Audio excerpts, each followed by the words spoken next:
savoir pourquoi ces gens partent.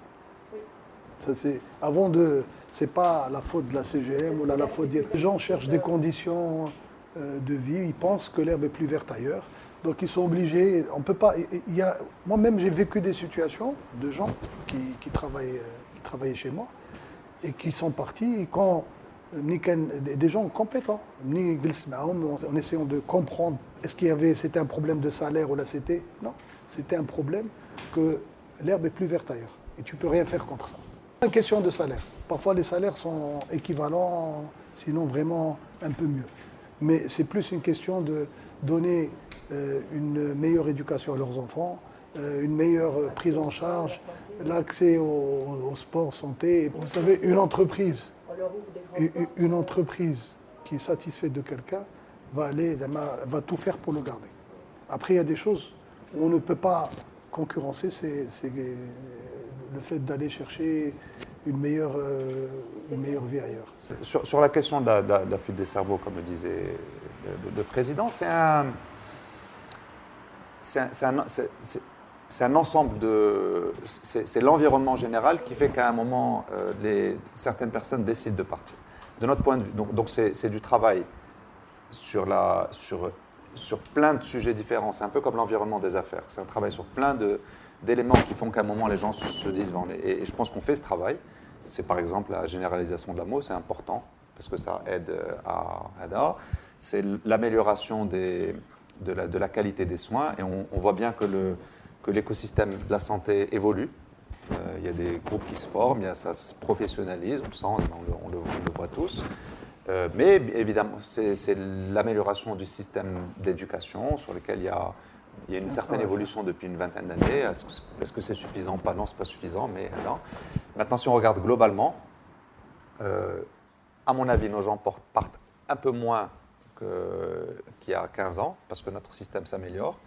Deux, nous-mêmes, on commence à devenir un territoire attractif, parce que de la même manière que, on voit aussi qu'il y a des personnes de pays moins développés que nous qui viennent et qui s'installent chez nous. On voit qu'il y a par exemple une communauté subsaharienne plus importante avec des gens qui viennent s'installer ici. Moi, je vois aussi chez moi, dans mon environnement professionnel, j'ai des Sénégalais, j'ai des Ivoiriens, j'ai d'autres personnes qui viennent et qui travaillent chez vous aussi, qui s'installent chez nous et c'est une bonne nouvelle.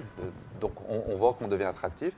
Maintenant, il ne va pas y avoir encore une fois, ce n'est pas une décision, ou ce n'est pas un élément de Hada, c'est un travail sur X années qui fait qu'à un moment, et je pense que l'immigration, c'est un avis personnel, mais l'immigration est saine.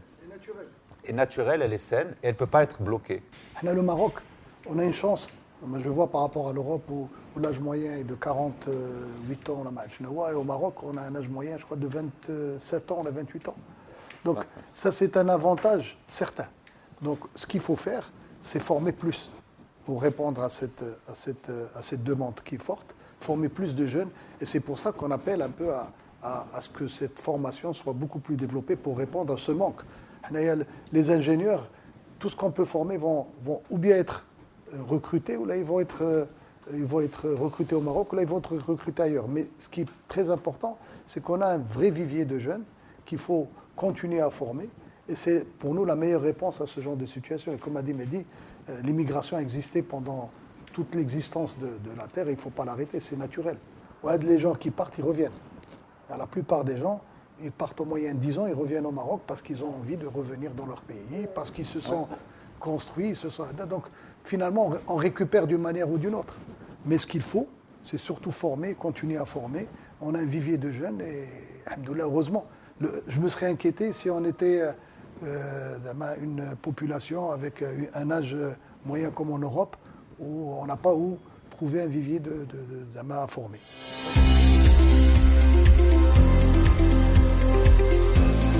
Cette année, ça va être la TVA. Il y a par exemple 5 taxes actuellement. 5 taux. 5 taux de TVA, ouais. Et il faut les réduire peut-être à 3 taux. Il y a aussi les taxes locales. Un hôtel, il doit faire, je crois, combien? 19 taxes? 27, je crois. Près de 19. Plus de 20. Il faut réduire Hachi. Il faut que la TVA soit neutre aussi. Il faut aller vers la neutralité de la TVA au niveau des entreprises. Donc on a déjà récolté toutes les informations des différentes fédérations. On a déjà préparé notre courrier qui va aller au niveau de Le budget et finances. l'administration fiscale. Et on va commencer à discuter le débat. On viendra dans les détails, mais Le moment c'est ça venu. la stratégie, c'est ça. La stratégie, c'est ce dont parlait le président, c'est TVA, taxe locale, 5 taux arrivé à 3 taux, consacré à la neutralité de la TVA, qui n'est pas une nouveauté, qui est une décision des assises de la fiscalité d'il y a 5 ans, et taxe locale. Passer de 27 ou 20, 25 à 2, 3, Simplifier pour les apporter choses. de la visibilité. On préfère donner les grandes lignes. On va rentrer dans les négociations et on verra ce qui va sortir.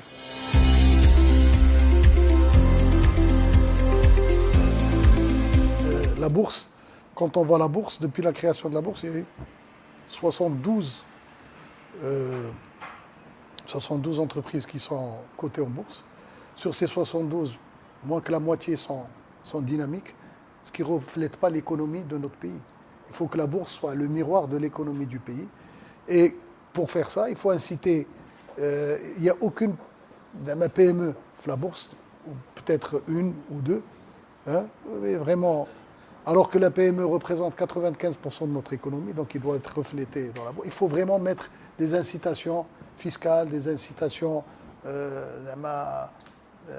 au niveau du coût d'introduction et tout ça, pour que les gens trouvent de l'intérêt pour la bourse. Je pense que les mentalités ont évolué, c'est une question d'intérêt. Alors, je vous donne un exemple. Quelqu'un qui rentre en bourse, le lendemain, il reçoit un contrôle fiscal. Où est l'intérêt? Pourquoi? Donc, tout ça, c'est des choses qu'il faut revoir pour inciter les gens à rentrer en bourse. Il faut que, sauf l'entrepreneur, quand il trouve son intérêt, il y va naturellement. S'il ne le fait pas, c'est qu'il n'a pas un intérêt. Donc, il faut qu'il trouve goût, il faut qu'il ait un intérêt pour aller en bourse. Et c'est ce qu'il faut faire de manière à ce que les gens, qu'il y ait un engouement pour aller en bourse. Il faut que, pour que la bourse soit active, il faut qu'il y ait des grosses sociétés étatiques qui rentrent en bourse et qui dynamisent aussi la bourse. Ça aussi, c'est un point important.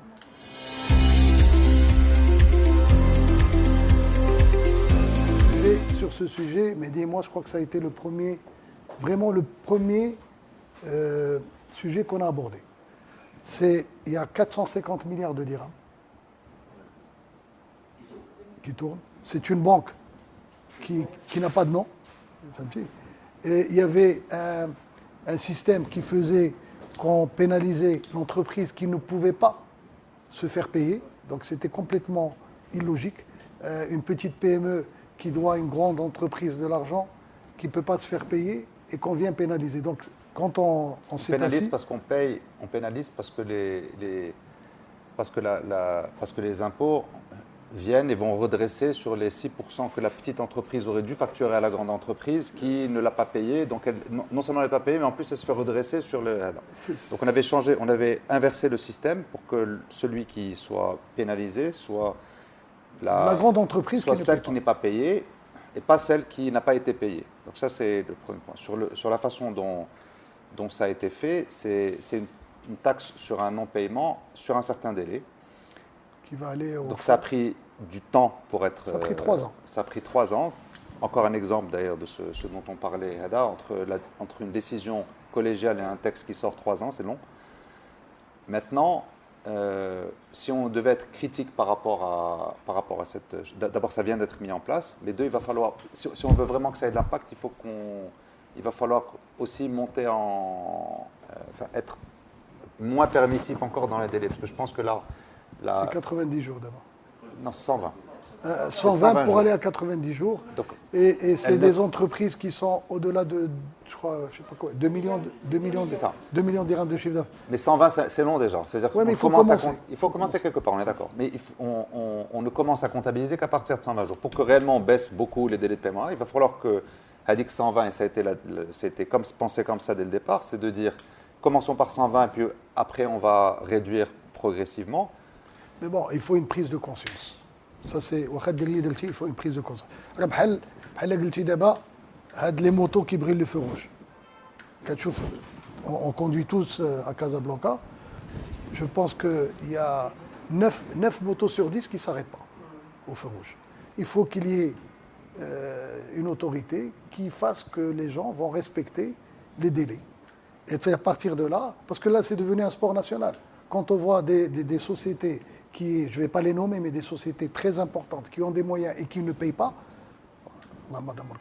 et ça crée, on a vu des situations où des sociétés saines qui gagnent de l'argent, qui sont obligées d'arrêter par asphyxie de trésorerie. Bon, là, c'est que si on regarde la façon dont notre économie se finance, elle se finance par la banque, c'est un système qui fonctionne bien. Elle se finance par les délais de paiement, c'est un système qui ne devrait pas exister. Et on devrait remplacer ça. Donc on a remplacé ça en partie par... Il y a la banque qui fonctionne, il devrait y avoir plus de bourses, il devrait y avoir plus de mobilisation de capital, par exemple par le fonds Mohamed VI. C'est un mécanisme supplémentaire qui arrive. Et on devrait tuer le mécanisme des délais de paiement qui n'est là que pour remplacer un truc qui... Je pense qu'il va mettre du temps. L'histoire du délai de paiement va mettre du temps, mais il va donner du résultat. Précision, les pénalités qui vont être payées par l'entreprise vont aller dans un fonds pour les petites et moyennes entreprises. On a fait un benchmark. En France, ça existe. On avait fait un benchmark. On avait fait un benchmark de l'ensemble des systèmes. Parce qu'on n'est pas les premiers à être confrontés à ce problème-là. Donc on a regardé. Il se trouve, c'est pas qu'on copie un système français ou ADA, mais il se trouve que c'est là qu'il y avait un système qui fonctionnait. Ça date de 2008, je crois.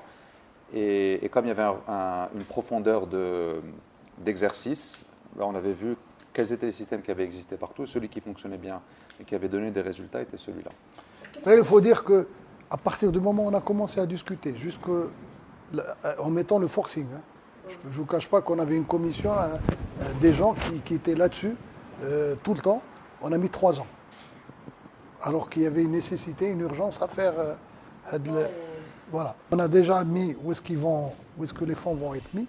Après, on va voir comment ça va fonctionner. Mais le principe, c'était ça. L'idée, c'est de déployer et d'avancer.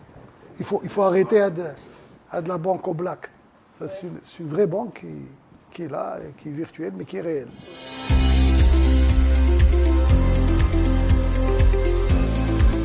Sur ça, on fait ce constat, et le constat, c'est que la façon dont notre industrie récente s'est développée, on s'est développé comme une plateforme de production industrielle pour d'autres économies, ce qui est très bien. Mais c'est très bien si une fois qu'on a fait cette étape, on complète ça par une deuxième étape qui est l'intégration de plus d'entreprises marocaines parce que c'est celles qui vont faire la stabilité de l'ensemble de ce tissu. Parce que si demain on n'est plus compétitif, on peut imaginer que si on est moins compétitif demain, les mêmes qui sont arrivés se déplacent ailleurs et ça, c'est pas bon. La réponse à ça, et l'objectif, c'était que, et je pense que tout le monde en est conscient, et le gouvernement en est conscient, c'est que la part de l'investissement privé double par rapport où les rapports s'inversent entre le tiers privé et les 2 tiers publics. Voilà. Donc on inverse ce truc. Il y a des mécanismes qui ont été mis en place. Il y a la charte d'investissement. Il y a essentiellement la charte d'investissement, le fonds Mohamed VI et le fonds de recherche et développement de 300 millions de dirhams.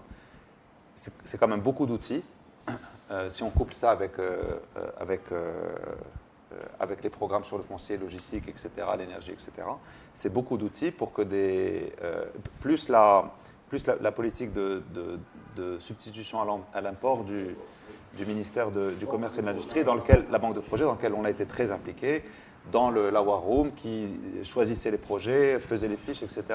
Donc avec ça, si on n'a pas vraiment... C'est quand même pas mal d'outils pour qu'un entrepreneur vienne et se dise, si j'ai une idée, j'ai tout ça à disposition pour venir et lancer mon projet. Ce qu'il faut maintenant pour compléter notre lecture sur ça, ce qu'il faut, c'est par exemple, c'est que le déploiement de la charte d'investissement soit raisonnable.